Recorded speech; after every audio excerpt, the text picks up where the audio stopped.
Hello and welcome! I'm painting another garden in today's watercolour painting demonstration. It's one of those laneways that is like a little hidden treasure. I love a flowering arch, and that's pretty much what these trees on the left have created. There's all sorts of fences and bricks and road that I can include, and I rather love that variety of different colour temperatures and textures that I can include in my usual loose and relaxed fashion. I'm itching to put in all the gorgeous flowers that are going to be in the top half of this painting, but right now I need to make sure that I get in this sort of supporting cast, which is these brick walls and a lovely little picket fence. All of these things are going to be good places to pop in extra shadows, which is really what this painting is about. I have to say, the more I paint, the more I think that's really all I'm ever painting is the shadows. We always say we're painting the light, aren't we? But we're painting the light and the shadows because that's the only way you can do it.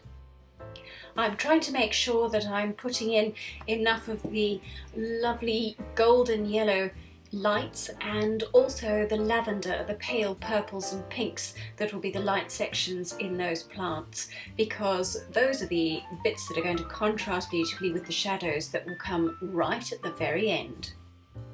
It's pretty handy having watercolour to paint shadows because watercolour is transparent, so popping on that layer of shadow at the end leaves you with a very realistic feeling of whatever is underneath, because you can always see that through your shadow layer. So it's pretty important to make sure you've got all the details you want in the initial painting before you add the shadow.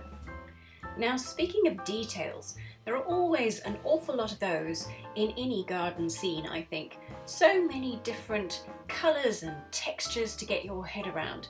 So it's one of the big challenges when it comes to painting flower garden scenes, I think.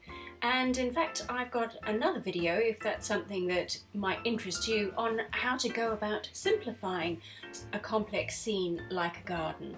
So I will pop the links in the top corner to that video if you want to go and watch that one next. I do love the feeling of sunshine and summer that this lovely green gold paint and lots of painted blooms give me. It's just what I need right now, because it's definitely not what we've got outside. Right now, at the time of painting, it is cold and rainy and wintry, but we can always paint ourselves a bit of sunshine. It's pretty amazing that the feeling of sunshine in the painting actually increases the more you add the shadows. You'll have to see if you agree with me. At the very end, you'll see I put in a big dark shadow right across the front. Let me know in the comments. Is it the shadow that makes it seem sunnier and sunnier? Perhaps the sunshine's just in my mind. But as ways to pass the time go, I think spending an hour or so trying to get the sunshine from your heart and mind onto a piece of paper takes some beating. Is there sunshine in your heart today? I do hope so. Thank you for watching. See you next time.